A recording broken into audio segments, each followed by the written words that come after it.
गोविंदा ने 19 साल पहले 2007 में अपनी आखिरी फिल्म दी थी, पार्टनर। दूसरी तरफ अक्षय कुमार हैं, जिन्होंने इन 19 सालों में 6 blockbuster film, 7 superhit film, 20 clean hit फिल्में दी हैं। फिल्म इंडस्ट्री को लगभग 5,000 करोड़ का बिजनेस दे चुके हैं। इस साल 2 फिल्म रिलीज होकर हिट भी हो गई और अब 2 नई रिलीज का इंतजार कर रहे हैं। गोविंदा कहाँ है? कहीं नहीं। टैलेंट की बात करें तो गोविंदा के आगे इंडस्ट्री के ये खान कुमार कहीं नहीं टिकते।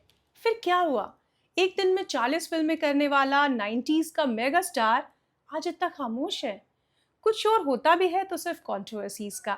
बीवी के पास बेवफाई के किस्से हैं, डायरेक्टर के पास लेट लतीफी के। कुछ क्रिंज टाइप की फिल्में हैं। सोशल मीडिया पे तो अंधविश्वास से लेकर जाने क्या क्या पढ़ने को मिल जाएगा। वहीं अक्षय कुमार हैं, जो अपने हर ऑर्ड से बाहर निकल आए।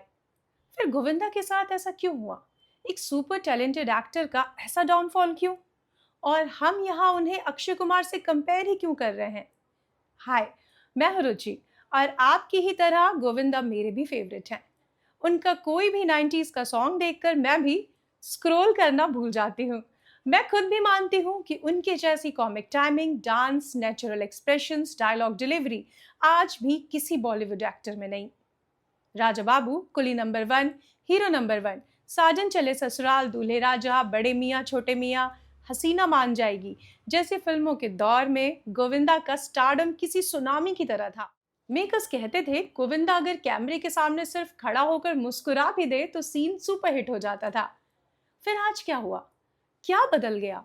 उनके को एक्टर्स आज भी काम कर रहे हैं, जैसे अक्षय कुमार हर साल में 4 से 6 फिल्में करते नजर आते हैं। लाइफ में उन्होंने भी काफी फेलियर देखा। 2 बार वो इस फेज से निकल कर बाहर आए हैं। फिर इतने सालों से गोविंदा की नैया क्यों मझधार में चल रही है? गोविंदा के डाउनफॉल के कई कारण गिनाए जाते हैं, पर मेरी नजर में कुछ बातें अहम हैं। तो चलिए एक एक करके सभी रीजंस पर बात करते हैं। 90s के दौर में बॉलीवुड में कई सुपरस्टार्स आए। आमिर, सलमान, शाहरुख, अक्षय, अजय देवगन, सैफ अली खान। इन सब के बीच भी जो एक स्टार सबसे ज्यादा चमकदार था वो थे गोविंदा। सिंगल स्क्रीन सिनेमा के किंग। 1986 में लव 86 से डेब्यू करने वाले गोविंदा ने एक दिन में 70 फिल्में साइन की थी। जी हाँ, 70 फिल्में। और डेब्यू के अगले 4 साल में उनकी 40 फिल्में रिलीज भी हो गईं। कोरियोग्राफर चन्नी प्रकाश ने एक इंटरव्यू में बताया कि गोविंदा एक दिन में 5 फिल्मों की शूटिंग करते थे और उनकी एनर्जी लेवल देखकर लोग समझ नहीं पाते थे कि ये इंसान है कि रोबोट। गोविंदा की यही खूबी बाद में उनके करियर के लिए काल बन गई। इतनी सारी फिल्मों की एक साथ शूटिंग के चक्कर में गोविंदा अक्सर सेट्स पे लेट पहुंचते। लेट मतलब सुबह की शिफ्ट में शाम को और शाम की शिफ्ट में अगले दिन सुबह।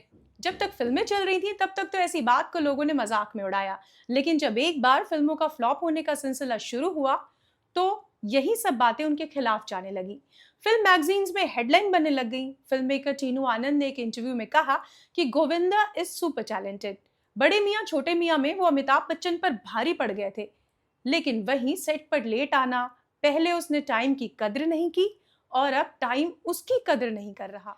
हालांकि इसका एक साइड और भी है। उनके फेवरेट डायरेक्टर डेविड धवन ने एक इंटरव्यू में गोविंदा का बचाव करते हुए कहा था कि हाँ वो लेट आता है, लेकिन बिना किसी ड्रामे के वो अपना काम पूरी क्षमता के साथ खत्म करके जाता है। दूसरे स्टार्स भी तो लेट आते हैं।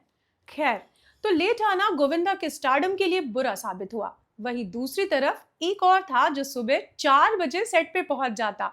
न पार्टी न कभी लेट, अपनी फिटनेस के साथ साथ फिल्मों को टाइम पर कंप्लीट करता। मशहूर डायरेक्टर अनीस बज्मी ने एक इंटरव्यू में बताया था कि अगर अक्षय ने सुबह 7 बजे का टाइम दिया है तो वो ठीक 7 बजे वहां पे मौजूद रहते हैं। उनके साथ काम करते समय पूरी क्रू टीम को सुबह जल्दी उठने और कड़ी मेहनत की आदत पड़ जाती है, क्योंकि अक्षय कभी लेट नहीं होते। खुद अक्षय कुमार ने बताया था कि उनके करियर में एक वक्त वो भी था जब उनकी कई फिल्में लगातार फ्लॉप हो रही थी। तब भी मेकर्स उन्हें सिर्फ इसलिए साइन करते थे क्योंकि वो जानते थे कि अक्षय टाइम पर आएंगे और फिल्म टाइम पर खत्म करेंगे। वो उन्हें परेशान नहीं करेंगे और उनके तय बजट के अंदर काम पूरा कर देंगे। जब गोविंदा का एरा खत्म हो रहा था तब फिल्म मेकर्स ने उन्हें ना लेने का एक बड़ा रीजन दिया, उनका डिसिप्लिन में ना होना। साल 2000 के बाद सिंगल स्क्रीन का दर्शक मल्टीप्लेक्स में शिफ्ट हो रहा था। सिनेमा बनाने और देखने वालों का अंदाज तेजी से बदल रहा था, लेकिन जो नहीं बदला वो थे गोविंदा। उस दौर में लोगों का टेस्ट चेंज हो रहा था। लोग टिपिकल कॉमेडी से बोर हो चुके थे और उन्हें देखना था कई सारे कॉमेडी कैरेक्टर्स। हंगामा, गोलमाल, हेरा फेरी, वेलकम इसी टाइप की फिल्में थी। अब फिल्म एक एक्टर नहीं बल्कि कई कैरेक्टर की कॉम्बिनेशन वाली हिट हो रही थी। अक्षय कुमार सहित जहां दूसरे एक्टर्स ने जल्द ही इस ट्रेंड को एक्सेप्ट कर लिया, वहीं गोविंदा अभी भी सोलो हीरो वाली फिल्में कर रहे थे। अखियों से गोली मारे, बेटी नंबर 1 पूरी तरह से फ्लॉप। उन्होंने यहाँ पे अडेप्ट नहीं किया। उनका सोचना था कि अभी भी अकेले दम पे वो फिल्में हिट करा सकते हैं, लेकिन ये सच नहीं था। ये थी उनके डाउनफॉल की दूसरी वजह। ये बात तो गोविंदा की पत्नी सुनीता लगभग हर पॉडकास्ट में कहती हैं कि उन्होंने कई बार गोविंदा को समझाया कि टाइम बदल चुका है। अब 90s वाले दौर नहीं है। अब हीरो फिल्में दोनों चेंज हो गए हैं। पर गोविंदा ने सुनीता की भी नहीं सुनी और ना दर्शकों की। दूसरी तरफ अक्षय ने खुद को इम्प्रोवाइज किया, एक्शन से कॉमेडी जॉनर को अपना लिया। लोगों को उनकी कॉमिक टाइमिंग पसंद आई। हेरा फेरी में तो उनका काम इतना जबरदस्त था कि आपको भी उनके कई मीम्स इंटरनेट पे रोज यूज होते मिल जाएंगे। गोविंदा और डेविड धवन ने साथ में कुल 17 फिल्में की, जिसमें 12 हिट थी। एक समय आया जब डेविड धवन ने खुद गोविंदा का साथ छोड़ दिया। एक तरफ उनकी फिल्में पिट रही थी, दूसरी तरफ डेविड धवन ने गोविंदा से मुंह फेर लिया था। आपकी अदालत में गोविंदा ने बताया कि डेविड धवन ने उनके बारे में बोला था कि गोविंदा बहुत सवाल पूछने लग गया है, उसके साथ काम करना मुश्किल हो गया है, उससे कहो जो भी छोटा मोटा रोल मिलता है कर ले। ये सुन के गोविंदा टूट गए। उनके करियर के ग्राफ के नीचे जाने में डेविड धवन का भी बहुत योगदान था। इस इंसिडेंट को लेकर गोविंदा की पत्नी ने बताया कि डेविड ने कई बार गोविंदा से कहा था कि उन्हें सेकेंड लीड और कैरेक्टर रोल्स भी करने चाहिए, लेकिन गोविंदा कॉम्प्रोमाइज नहीं करना चाहते थे। डेविड धवन की बात कितनी सही है इसका अंदाजा आप इस बात से लगा सकते हैं कि साल 2007 में गोविंदा की आखिरी हिट फिल्म पार्टनर भी डेविड धवन ने ही डायरेक्ट की थी और उसमें सलमान खान के साथ गोविंदा सेकेंड लीड में थे। गोविंदा के करियर का नोज डाइव मोमेंट तब आया जब उन्होंने अपने फेलियर के लिए सीधा खान्स को टारगेट करना शुरू कर दिया। पार्टनर की शूटिंग के दौरान सब कुछ ठीक था। बताया जाता है कि सलमान खान ने गोविंदा को प्रॉमिस किया था कि वो उनका करियर पटरी पर जरूर लेकर आएंगे और उनकी बेटी टीना को भी लॉन्च करेंगे, लेकिन ऐसा कुछ नहीं हुआ। उल्टा गोविंदा को पता चला कि पार्टनर में सलमान खान को उनसे 5 करोड़ ज्यादा मिले थे। गोविंदा खफा हो गए। पार्टनर के बाद गोविंदा ने जितनी भी मल्टी स्टारर फिल्में की सभी फ्लॉप रही, जिसमें लाइफ पार्टनर, मनी है तो हनी और जो सोलो हीरो वाली फिल्में सब सुपर फ्लॉप हुई। जिसके बाद गोविंदा ने खुलकर बॉलीवुड के खान्स के खिलाफ बोलना शुरू कर दिया।